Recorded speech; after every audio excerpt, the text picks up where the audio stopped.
அஷ்டமி நவமி. அஷ்டமிக்கும் நவமிக்கும் என்ன முக்கியத்துவம்? அஷ்டமி அன்றைக்கும் நவமி அன்றைக்கும் நாம் ஒரு நல்ல காரியங்கள் அப்படியெல்லாம் எதுவும் செய்வது கிடையாது. அதுல எங்கே நாம் முக்கியம்? நல்ல காரியங்கள் அல்லாத செயலுக்கு வேண்டுமானால் நாம் முக்கியத்துவம் தருகிறோம். அஷ்டமி என்றும் நவமி என்றும் நல்ல காரியங்கள் ஏன் செய்வதில்லை? என்ன காரணம்? நம்முடைய ஆன்மீக பெரியோர்கள் என்ன சொல்லுகிறார்கள்? ஒரு குறிப்பிட்ட நட்சத்திரங்கள், ஒரு குறிப்பிட்ட தினங்கள் இப்படி எல்லாம் வருகிற பொழுது இந்த மாதிரியான செயல்கள் கூடாது, இந்த நட்சத்திரங்களில இந்த திதிகளில இப்படிப்பட்ட விஷயங்கள் எல்லாம் செய்யலாம், இப்படி எல்லாம் சொல்லி இருக்கிறார்கள் இல்லையா? இதெல்லாம் ஏதோ ஒரு காரண காரியமாக அப்படியே சும்மா சொல்லி இருக்கிறார்கள். அப்படி எடுத்துக்கொள்ளலாமா? அதுல விஞ்ஞானம் இருக்கிறது என்கிறார்கள் பெரியோர்கள். நம்முடைய முன்னோர்களினுடைய வாணியில் அறிவு அதுல பளிச்சிடுகிறது என்கிறார்கள். எப்படி? ஸ்ரவர் மகாத்மா அஷ்டமி என்று பிறந்ததால் ஒரு மிகப்பெரிய போரை நடத்த வேண்டி இருந்தது. ஸ்ரீராமர் நவமி என்று பிறந்ததால் அவருடைய வாழ்வில் 14 வருடம் காட்டில கழிக்க வேண்டி இருந்தது.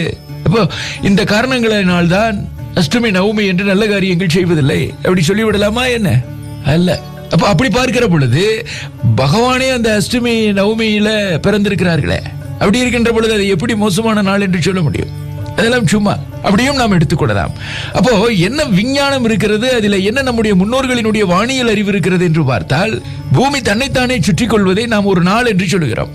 அதே பூமி தன்னைத்தானே சுற்றி கொண்டு சூரியனை சுற்றி வருவதை நாம் ஒரு வருட காலம் என்று சொல்லுகிறோம். நிலவு தன்னைத்தானே சுற்றி கொண்டு பூமியை சுற்றி வருவதை ஒரு மாதம் என்று சொல்லுகிறோம். அதனால்தான் மாதத்திற்கு திங்கள் என்கிற பெயர் உண்டு என்று சொல்வார்கள். திங்கள் என்றால் சந்திரன். நிலவு தன்னைத்தானே சுற்றி கொண்டு பூமியை சுற்றி வருகிற பொழுது ஒரு பாதி சுற்று 15 நாட்கள் அமாவாசையாகவும் அடுத்த 15 நாட்கள் பௌர்ணமி என்றும் நமக்கு சொல்லப்பட்டிருக்கிறது. அமாவாசைக்கும் பௌர்ணமிக்கும் இடைப்பட்ட 8வது நாளை அஷ்டமி என்று சொல்லுகிறோம். ஒரு மாதத்திற்கு 2 அஷ்டமி வரும். தேய்பிரை அஷ்டமி என்றும் வளர்பிறை அஷ்டமி என்றும் நாம் சொல்லுகிறோம். சரியாக அஷ்டமி தினத்தன்று நாம் வாழக்கூடிய பூமியானது சூரியனுக்கும் சந்திரனுக்கும் நடுவிலே வருகிறது.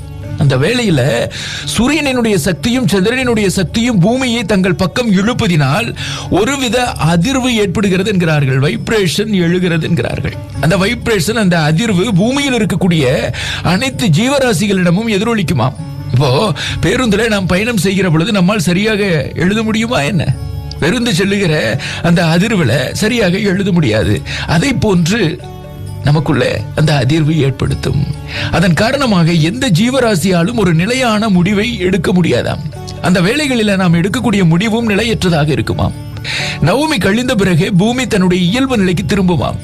அப்போதுதான் மனிதர்கள் உட்பட அனைத்து ஜீவராசிகள் மனமும் நிலை பெறுமாம்.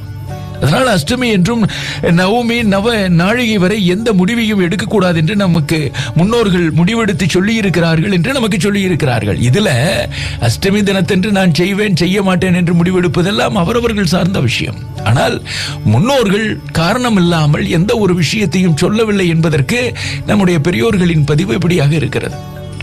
எல்லாமுக்குள்ளும் ஒரு விஷயம் இருக்கிறது. என்ன கால மாற்றத்தில் அப்படிப்பட்ட விஷயங்களை கடைபிடிக்க நமக்கு சரியான சூழலை நாம் அமைத்துக் கொள்ள தயாராக இல்லை. அதனால் சில பல விஷயங்களை நாம் மீறுகிறோம்.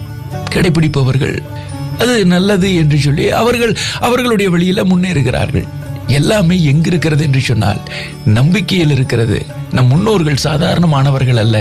சும்மா எந்த ஒரு விஷயத்தையும் சொல்லவில்லை என்று கருதினால் நாட்களுக்குள் இருக்கிறது அறிவியல், வாழும் தினங்களுக்குள் இருக்கிறது ஆன்மீகம்.